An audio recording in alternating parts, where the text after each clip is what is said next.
Welcome to my review of the Chogokin Mechagodzilla 1974. This figure is a special version of the normal Chogokin Mechagodzilla, as it has a chrome paint application, though aside from that, there isn't a difference from the looks from the normal Mechagodzilla.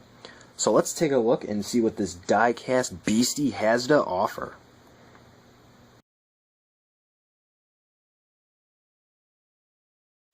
Mechagodzilla's sculpt is not that bad. Let's take a look. You can see the wrinkles here on the shoulders and on the thighs in connection to the hips where the wrinkles were on the suit. A whole bunch of little bolts and whatnot all throughout the body. Back looks just fine. The MG looks real nice.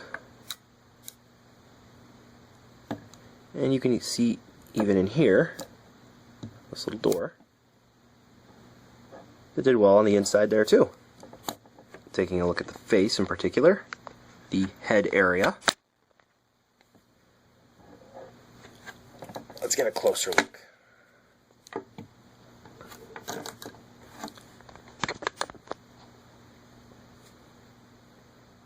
Nicely done. Was not expecting so much detail out of this Chogokin. You can even see on the inside too. Not too much detail on the inside, but you're not going to see much of it anyway. And this is a good leeway into paint.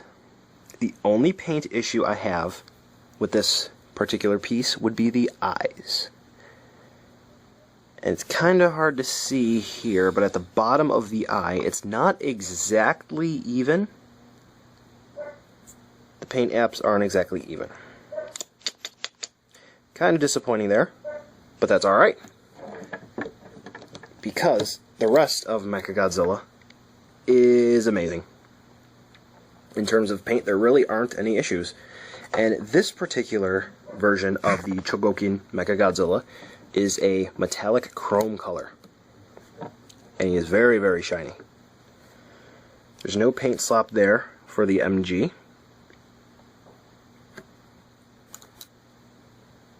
That yellow bead, gold bead on the chest looks totally fine. And since the rest of it is silver or gray, no issues at all. The dorsal plates are a silverish, grayish color. And there's really nothing to complain about for the paint, except for one particular issue.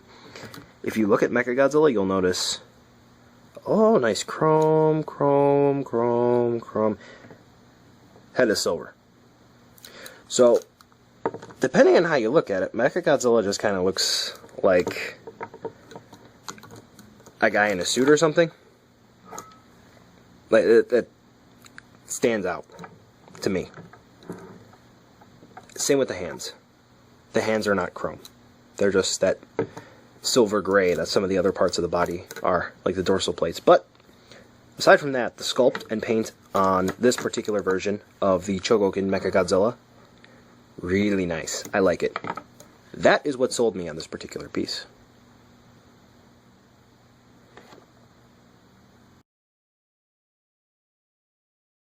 The articulation for this guy was a little bit less than I was expecting, but it's still pretty great.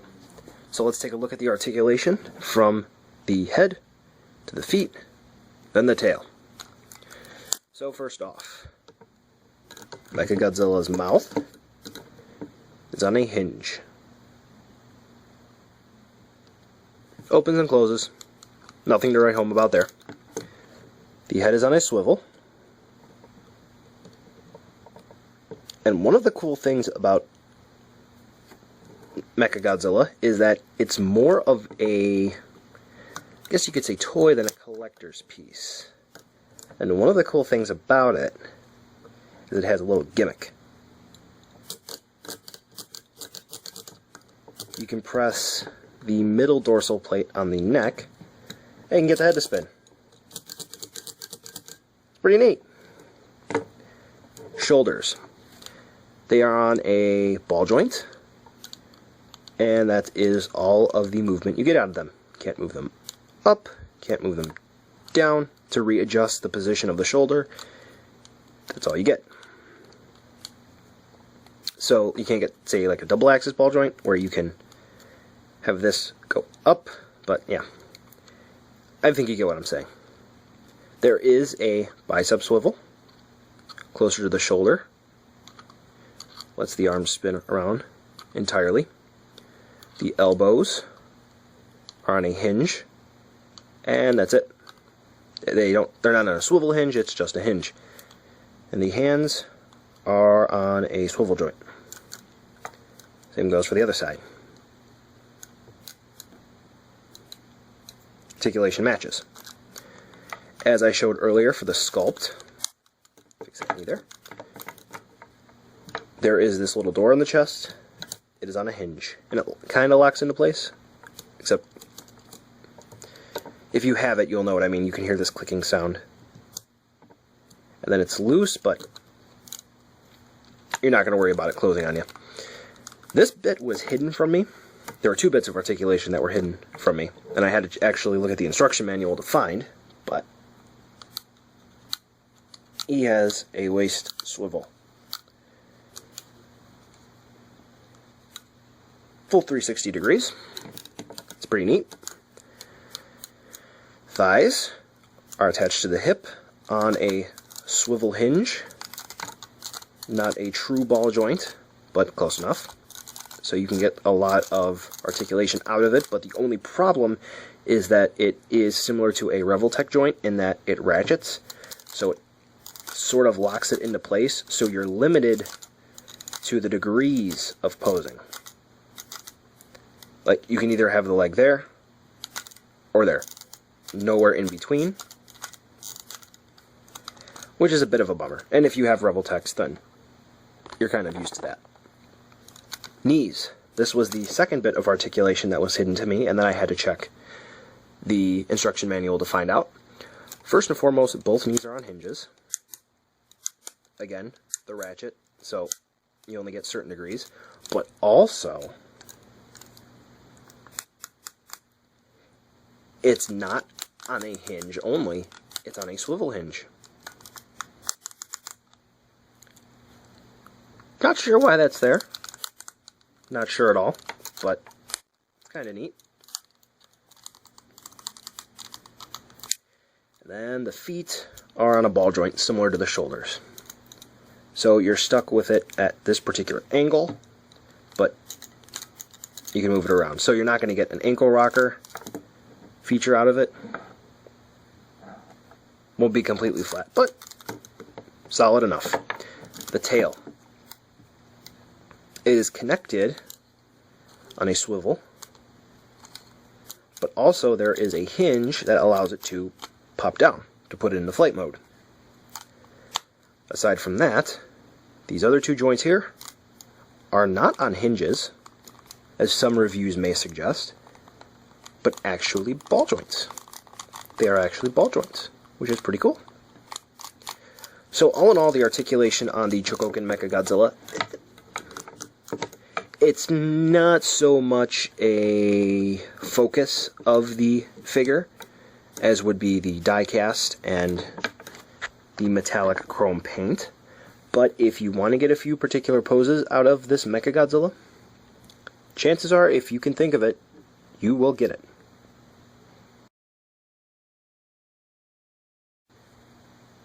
This big dude comes with a few neat accessories. Nothing too much, but I like it. So Mechagodzilla can do something pretty cool in the movie. He can fly.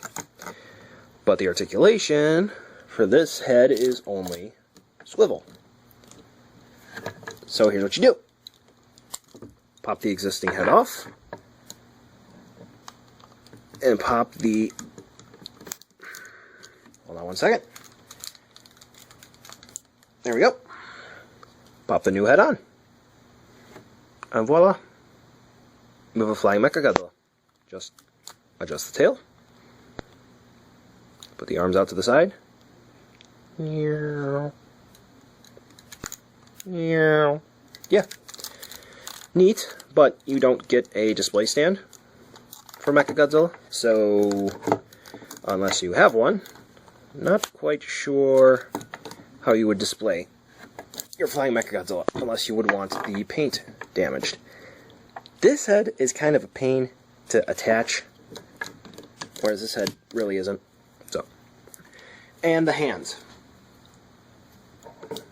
As you can see here, Mechagodzilla has missiles in the fingertips in the movie. So, all you do is you can, come on, pop the hand off, and pop an alternate hand on. Make it look like he fired his missiles. He comes with two hands for the missile firing, so you can display them as you please. Also, kneecaps come off. These little knobs. So if you want to make it look like Mechagodzilla just shot off the rest of his payload, you can. And both of them do, in fact, come off. Note that this is the 1974 Mechagodzilla and not the 1975 Mechagodzilla. There is a difference. Aside from the MG2 being on the arm, and a different sculpt entirely, the 1975 Mechagodzilla comes with an alternate alien brain head and a piece of space titanium that, I think it's plastic. I'm not sure. Might be die-cast. I don't know. I don't have it. So, in comparison, I would suggest getting the 1975 Mechagodzilla, but accessories are not too bad with this particular Mechagodzilla.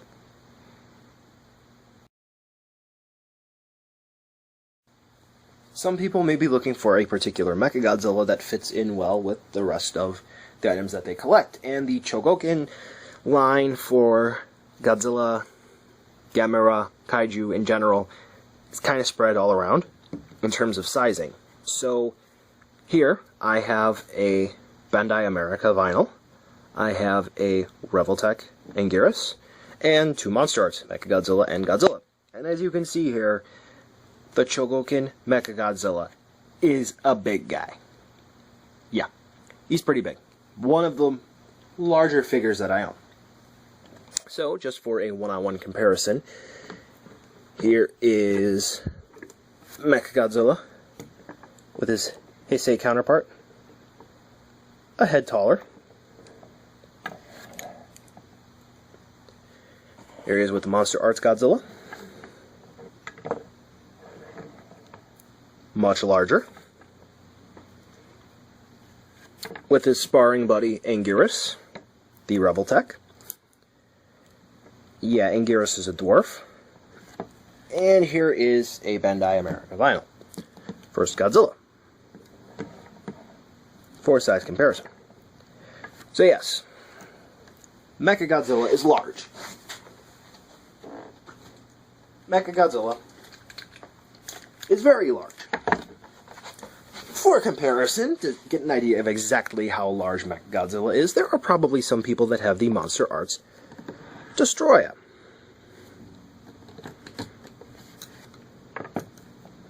They're about the same height. Not exact. Destroyer has the horn advantage. Yes, that is how big the Chogokin Mechagodzilla is. Personally, I like it. Perhaps a bit smaller, but it does make this meanie look even more intimidating on the shelf.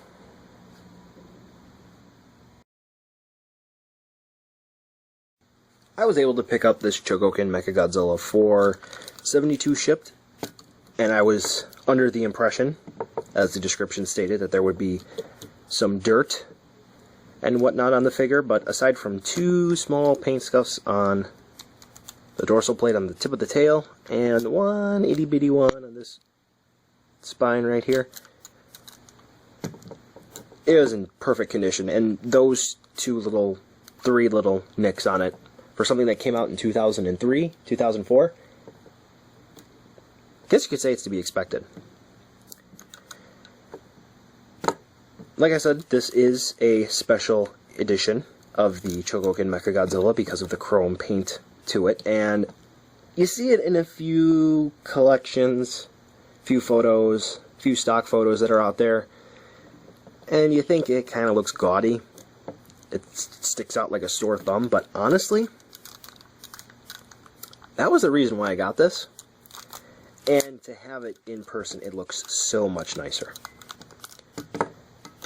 That was one of the reasons why I got it, and also, I like this rendition of Mechagodzilla, and I wanted a larger one. And not only is this guy big, but he's heavy. There's die cast throughout various parts of the body, especially where it's most noticeable will be the legs. Very, very heavy. So he's able to hold his ground. And he probably won't take a shelf dive unless you do something stupid, like, I don't know, maybe try to balance it on one leg. But yeah, he's big and he's heavy. Articulation leaves a little bit to be desired. Tiny bit, but A for effort. So, if you're thinking about picking up the Chogokin Mechagodzilla, in most specific ways, the 1974 Mechagodzilla, I'd say go ahead and do it. You're not going to do anything wrong with picking it up. I know some are waiting for the monster arts, and that's fine too, but gotta say, gotta give this guy credit where it's due. So, while this may not necessarily be my definitive version of the Mechagodzilla, gotta say this is one nice rendition of the Bionic Monster.